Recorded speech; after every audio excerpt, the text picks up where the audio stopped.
Hello and welcome to another FPL review preview video, and in this one I'll go through how my team has done in game week 4 and I'll preview my team for game week 5.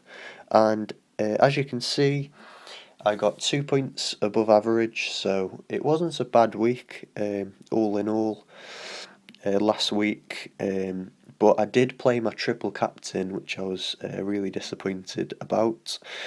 On the Saturday night, I was close to tears, having seen my team Stoke lose at home to West Brom, and my team having just 19 points on the board.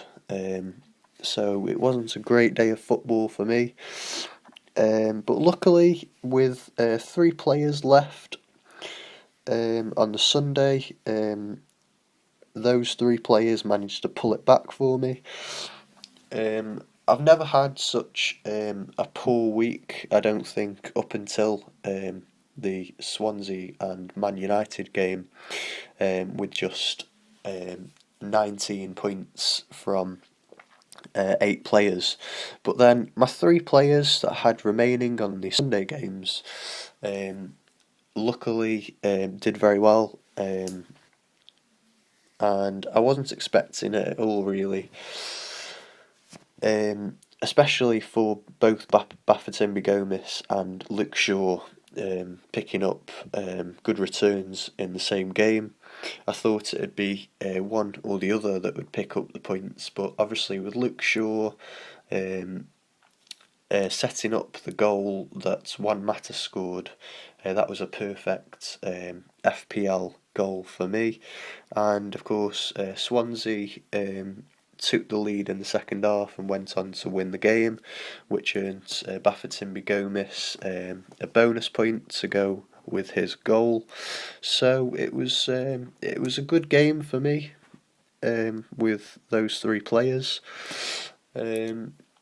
Those 3 players actually earned more points than the other 8 players, which I'll go through now, starting with Jack Butland, who is still yet to keep a clean sheet, but showed promising signs and again made some fine saves against West Brom.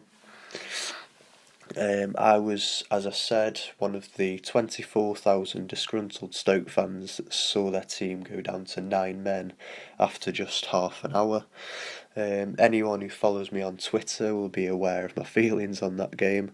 I won't rant on any more, but obviously being 2 men down made life difficult for Butland.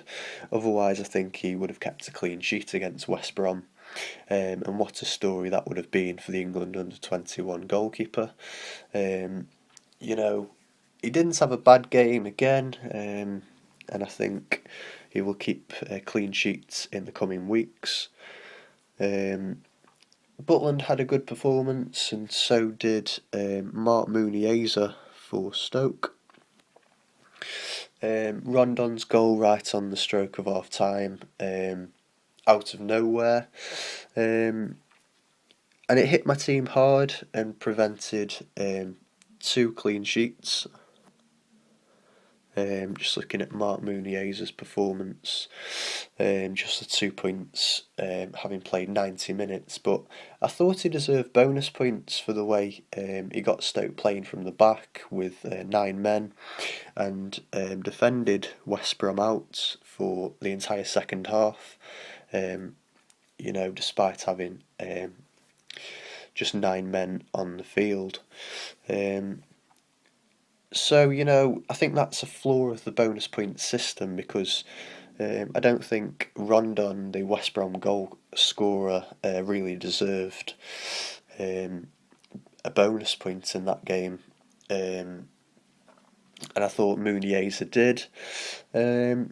But the bonus point system don't take into account the circumstances of the game, whereas humans do. Obviously, Stoke played well with 9 men, keeping the score down to 1-0. The way they played under the circumstances with 9 men, is encouraging signs if you own Stoke players, and I wouldn't be put off even though they've only picked up 2 points from the first 4, and especially not with some decent fixtures coming up in the next 6 games. But enough about Stoke. I can wax lyrical about Stoke as a Stoke fan, but it's definitely time to move on from that game. Joe Gomez was part of a disappointing defence that conceded 3 goals against West Ham, but none of those goals were really his fault. More slip-ups from Lovren and Sacco at the back. So, he's still a solid pick and he's still a nailed-on left back for Liverpool. I've talked about Luke Shaw, 6 points. I decided to play Jack Grealish at home to Sunderland.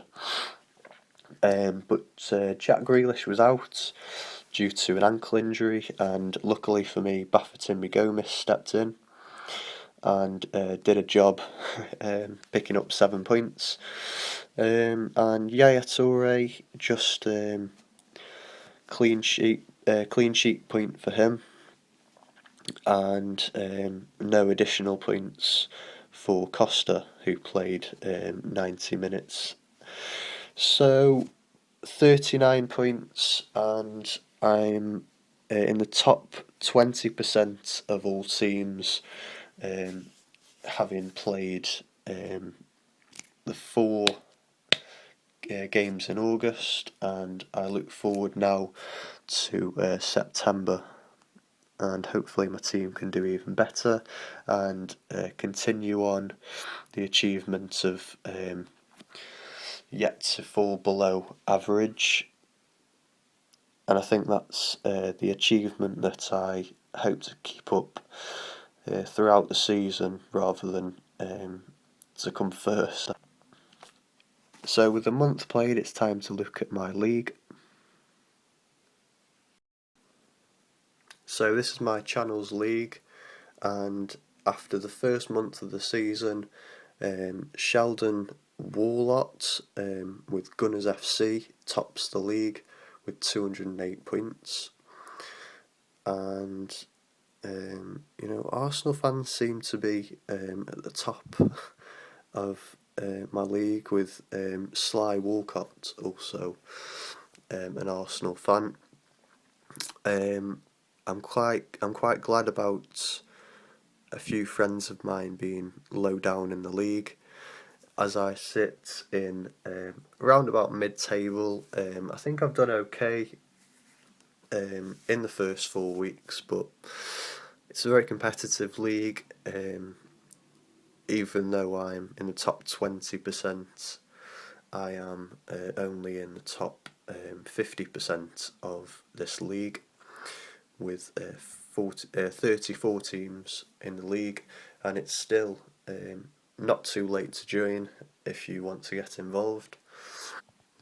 I don't know whether Tony Scasia was trying to tell me something at the start of the season with his team name, Get Sterling Out, and I wish I'd listened to him a bit earlier. No surprise to see that Gooners FC has shot up to top of my league after reaching 88 points last week, with so many star performers in his team, also with a bench boost containing Dawson from West Brom and Oxlade-Chamberlain. So I am this much of a fantasy football nerd that I will take into account Sheldon Warlott's team, and I might even get Andre Ayew in the next few weeks. So I've picked my team for game week 5, and I've got that locked in. I've taken a gamble on Romero, but I think that was a bit of a mistake on my part, because I got Romero in not even considering that De Gea would stay past the transfer window. I got Romero in really to catch his price rises over the international break, with him likely to go up in price at just 5.1. And if he'd have kept a clean sheet at Swansea, I think he would have gone up in price. Romero already keeping 4 clean sheets so far this season, but that was a mistake getting him in. With De Gea now looking to be first choice United keeper for the rest of the season, so I am looking forward to game week 6 now, and I'll probably get Mignolet in for that game, with Romero now looking to be second choice United keeper. But I've played him just in case he starts against Liverpool, because United could well keep a clean sheet. But I've got Jack Butland on the bench against Arsenal, who will surely keep a few saves in that game and get above 2 points for doing that. That'll be a fun game to watch. I expect Arsenal will score, but it'll just be fun to see how many saves Butland gets if he does come on as a sub.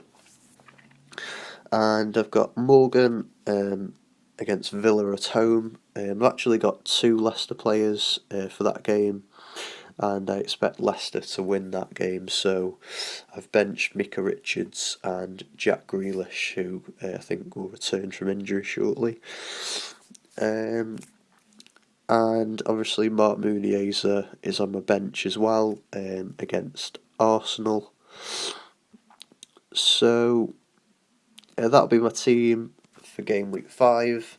I've captained Aguero. I've kept the faith with Aguero, even though he's let me down over the last 2 weeks, and I'm sure I'm not the only one to captain him for Crystal Palace away, despite only getting 4 points from his last 2 games. And I was really angry about Aguero, my triple captain, only scoring 6 points in total, but I think he'll come good eventually. A player of his quality and of his goal scoring record, and I think I expect him to score against Crystal Palace. I said the same against before the Watford game, but hopefully it'll come true for game week 5. And he looks to be a good captain choice for Palace away, although I was debating over Yaya Toure as well, but went for Aguero just because of his high ownership. I think 36% of teams have got Aguero in them, so it'd be a mistake not to captain Aguero. So hopefully I can get above average again, and that's my team for game week 5.